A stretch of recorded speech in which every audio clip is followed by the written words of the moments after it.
Bonjour, bonjour mes sœurs. Le plaisir de Dieu. Que Dieu vous bénisse. Nous allons continuer à parler de la foi et dans notre thème de la peur. C'est vrai que la peur est un sentiment normal. C'est un sentiment qui montre que nous sommes des êtres humains. Des êtres humains avec des limites, des faiblesses et des péchés.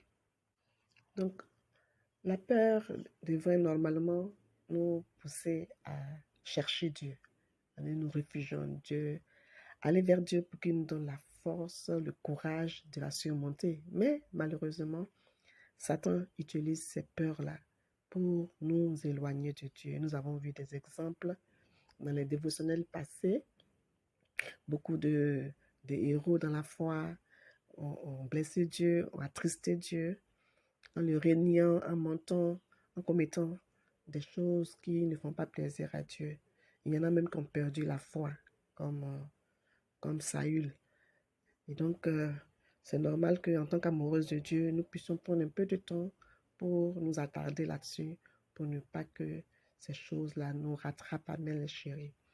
Nous prions pour continuer. Papa Dieu, je veux te dire merci parce que je vois combien de fois tu désires nous voir au dernier jour, mais aussi tu désires que chaque jour nous puissions être sanctifiés par le sang de Jésus pour que tu puisses avoir une intimité avec nous.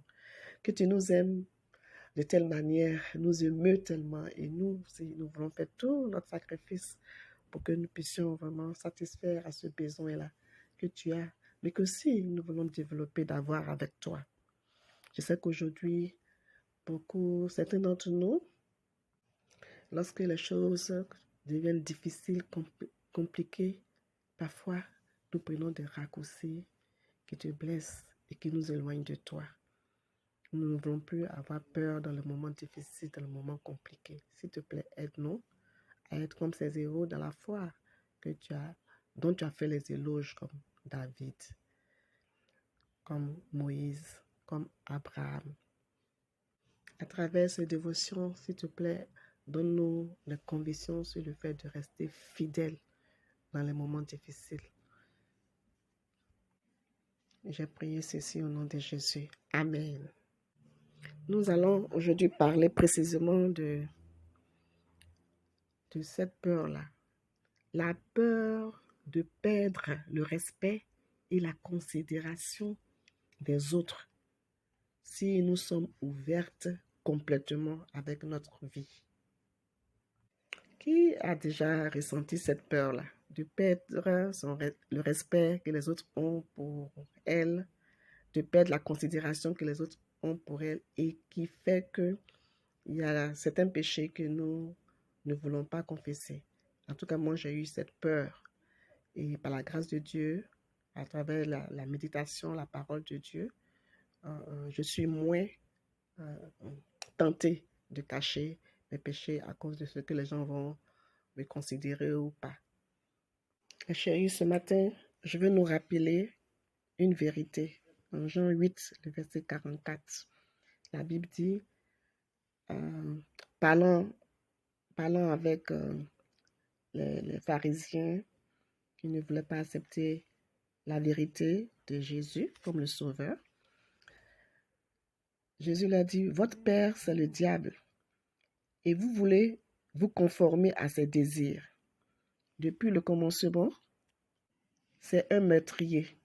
Il ne se tient pas dans la vérité, parce qu'il n'a pas de vérité en lui. Lorsqu'il ment, il parle de son propre fond, parce qu'il est menteur, puis le père du mensonge. Je veux tout simplement que les sœurs, nous puissions nous rappeler que Satan nous ment. Et Satan nous a fait croire, et peut-être il continue de nous faire croire qu'il y a des péchés qui sont plus graves que d'autres. Et donc, il y a des péchés que si je confesse ça, je vais toujours garder ma réputation, la considération que les gens ont de moi. Mais si je confesse tel ou tel autre péché, je vais perdre cette considération, ce respect et la peur de perdre cette considération, de perdre ce respect-là, fait que nous sommes, certains d'entre nous, en prison, une sorte de prison.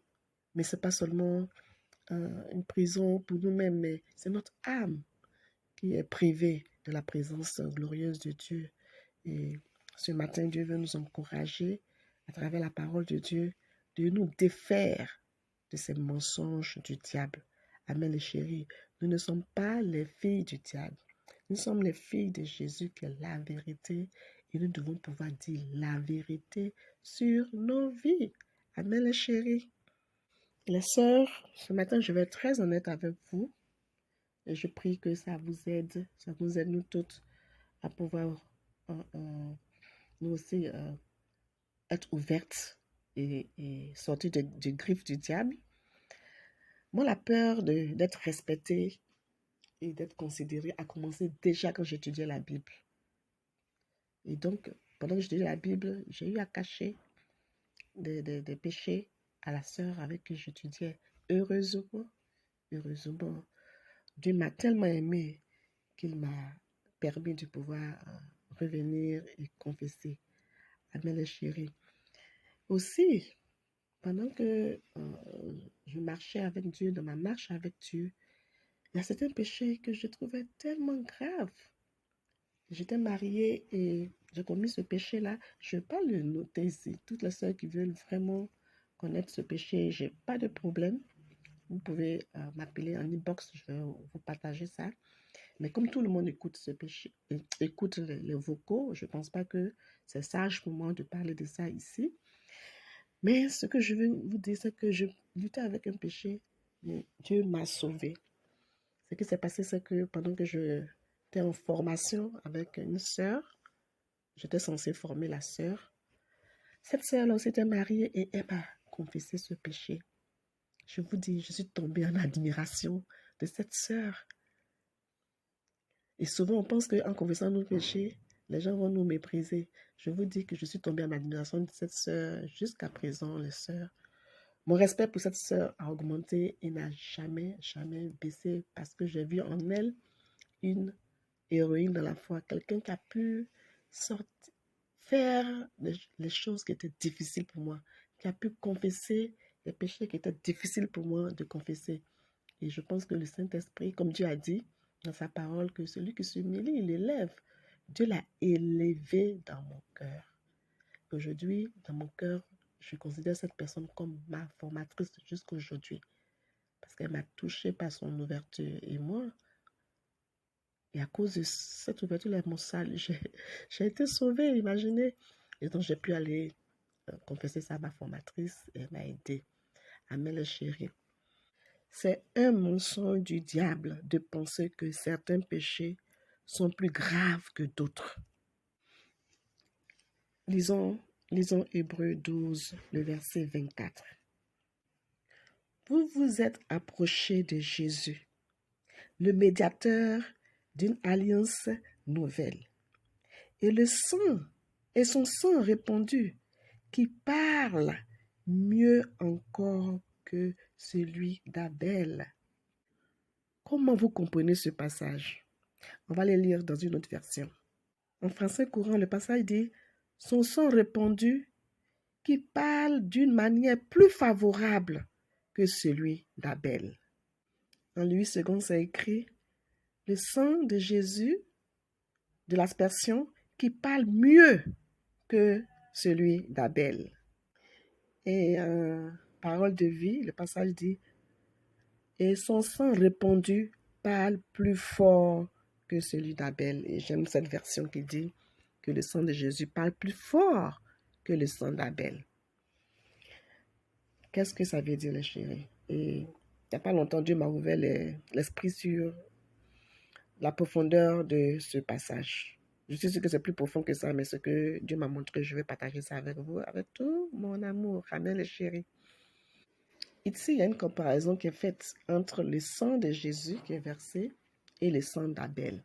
Donc, pour comprendre ce verset, nous allons nous rappeler, les sœurs, ce qui s'est passé avec Abel. Nous savons que Abel était le frère de Caïn et Caïn a été jaloux de Abel parce Dieu a accepté accepté l'offrande de Abel, mais il a refusé d'accepter l'offrande de Caïn. Et Caïn a fini par tuer de sang-froid son frère, malgré les exhortations, les avertissements que Dieu lui avait donnés. Il n'a pas écouté Dieu, il a tué de sang-froid. Amen, les chéris. Je pense qu'on va aller lire cela dans Genèse, chapitre 4. On va lire à partir du verset 6. Le Seigneur dit à Caïn, tu es en colère et ton visage est triste. Pourquoi? Si tu agis bien, tu peux te remettre debout. Si tu n'agis pas bien, le péché est comme un animal couché à ta porte.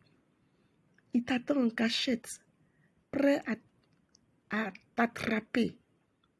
Mais toi, sois plus fort que lui. Caïn dit à son frère Abel, sortons. Alors, dans les champs, Caïn se jette sur son frère Abel et le tue. Alors le Seigneur dit à Caïn, où est ton frère Abel? Caïn répond, je ne sais pas, est-ce que je suis le gardien de mon frère? Le Seigneur continue, qu'est-ce que tu as fait là? J'entends la voix du sang de ton frère dans le sol. Elle crie vers moi pour demander vengeance. Ce passage nous montre que c'est une loi naturelle que lorsque tu fais le mal, que tu payes pour le mal que tu as fait. Ça, c'est une loi naturelle. Et Dieu lui-même se soumet à cette loi.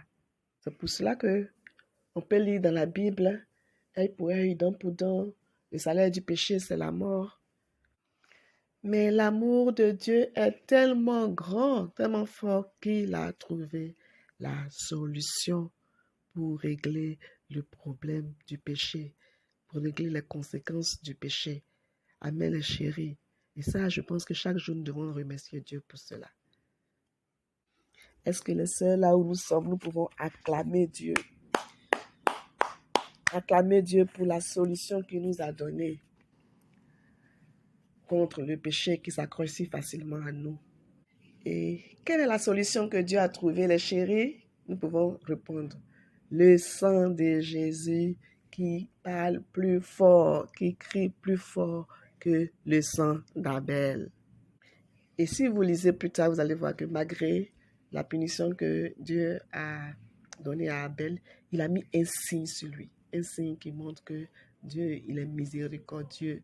Le sang de Jésus peut toujours nous purifier si nous sommes honnêtes, ouverts avec nos vies. Amen, les chéris. Le sang de Jésus, l'amoureux de nos âmes, crie plus fort que tout le mal que nous avons fait et que nous allons pouvoir faire dans le futur. Ce sang est trop fort, trop puissant. Amen, les chéris. Il n'y a aucun péché que ce sang ne puisse pardonner, ne puisse effacer. Donc, il n'y a pas de péché trop grave pour Jésus. Amen, les chéris, c'est un mensonge du diable et nous devons croire à ce que la Bible dit. En général, les sœurs, voilà les péchés que Satan nous fait croire que c'est trop grave pour être pardonné, trop grave pour être confessé, sinon les gens ne vont plus nous respecter. En général, c'est pour les célibataires, c'est la fornication. Pour les mariés, c'est l'adultère ou bien même l'avortement, on ne sait jamais. Les pensées même avortatives, les pensées de meurtre, parce que parfois on peut être enceinte, puis penser que l'enfant n'est pas désiré, etc., etc. Et on s'est dit, peut-être que j'ai pensé que l'enfant ne doit pas rester vraiment, c'est trop grave si je parle de ça, est-ce que les gens vont me respecter encore? Parfois, c'est la masturbation. Ce sont comme, moi je suis mariée, comment, si je confesse que je me masturbe, qu'est-ce que les gens vont penser? La convoitise, donc tu as convoité ton patron ou bien quelqu'un et tu te dis, ah, si je dis à mon mari, comment il va réagir, si je dis à ma formatrice. Et cette peur-là nous emprisonne et nous éloigne de Dieu, bien sûr. Le péché nous éloigne de Dieu. Parfois, c'est le péché de l'idolâtrie. Nous sommes tentés d'aller voir un féticheur parce que nous passons le moment difficile. Nous sommes tentés parfois d'aller voir un marabout. Peut-être même que nous avons fait cela et nous trouvons ça trop grave. Satan nous dit, ça c'est grave. Si tu vas, on va te mettre chute, etc., etc. Et à cause de cette peur-là, on est prisonnier et on risque, les sœurs, si on ne se décide pas d'en parler, de ne pas entendre la voix de Jésus au dernier jour, de ne pas être sauvé. Nous connaissons tous ce passage dans la Bible. Je pense en Ésaïe 59, à partir du verset 1 et 2, qui dit que la main de l'Éternel n'est pas trop courte pour nous sauver, ni ses oreilles trop dures pour nous entendre. Dieu veut nous sauver, Dieu veut nous entendre, mais si nous ne confessons pas nos péchés, notre louange, notre adoration, il n'y a rien que Dieu entend. Et au dernier jour, nous risquons de ne pas le voir. Amen, la chérie. Il y a peut-être d'autres péchés encore que Satan nous fait croire que c'est grave et tout ça que je n'ai pas pu citer ici. Et si on sait, nous venons de voir qu'il n'y a pas de péché plus grave. Même le sang, verser le sang de quelqu'un, le sang d'Abel, n'est pas impardonnable. D'accord? Maintenant, voilà d'autres mensonges, les mensonges que Satan nous fait croire que, voilà, les péchés qu'il nous fait croire que ce n'est pas grave. C'est facile pour nous de confesser la colère, de parler des plaintes. C'est facile pour nous de parler de notre manque de foi, notre manque d'amour. Chérie, arrêtons-nous très bien sur chacun de ces péchés et rappelons-nous, les sœurs, les raisons pour lesquelles Dieu n'a pas interdit la terre promise aux Israélites. Est-ce qu'il a interdit la terre promise à cause de l'adultère, du meurtre, de la masturbation? Les Israélites n'ont pas vu les Israélites dans le désert, ceux qui ont quitté l'Égypte, n'ont pas mis pied dans la terre promise parce que, à cause des plaintes, à cause du manque de foi, à cause du manque d'amour pour Dieu, à cause du manque de respect pour Dieu. Et souvent, les sœurs, c'est facile pour nous de confesser ces péchés et penser que c'est pas grave. Tous les péchés sont graves. Tous les péchés sont graves. Mais ce qui est extraordinaire, c'est que là où, la Bible dit, là où le péché a abondé, l'amour de Dieu a surabondé. On peut lire cela en Romains 5, le verset 20, qui dit que, or, la loi est intervenue pour que l'offense abondât. Mais là où le péché a abondé, la grâce a surabondé. Et la grâce, c'est le sang de Jésus, les chéris. Ce passage nous ramène au même passage qui dit que le sang de Jésus crie plus fort que le sang d'Abel, quels que soient les péchés que nous commettons, aussi graves qu'ils sont. La grâce de Dieu est plus grand, surabonde. Amen, les chéris. Ce qui est grave dans le fait de considérer que certains péchés sont plus graves que d'autres, c'est que nous donnons l'impression que nous sommes ouverts parce que il y a des péchés que nous confessons facilement, nous donnons l'impression que nous sommes ouverts.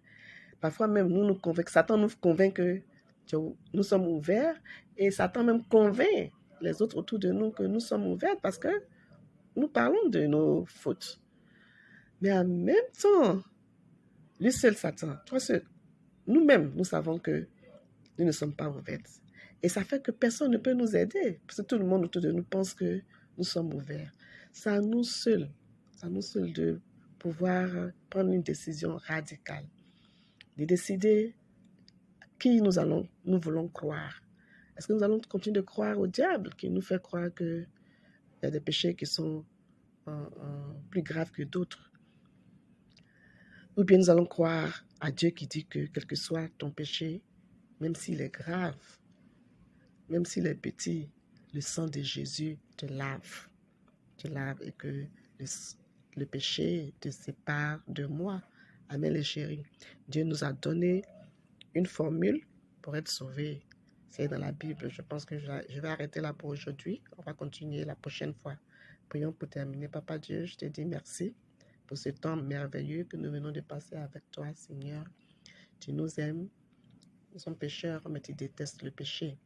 Merci de nous aimer. Et je prie que nous t'aimons assez fort pour que nous puissions t'écouter, croire en ta parole et nous ouvrir avec tout, être complètement ouvert. Nous ne voulons pas privilégier notre réputation par rapport à notre intimité avec toi. Nous voulons que toi, tu nous vois. Nous voulons considérer ce que toi tu vois et non ce que les hommes voient. Merci infiniment pour tout. Glorifie ton nom au nom de Jésus. Amen. Bye bye, les sœurs. À la prochaine fois pour la suite.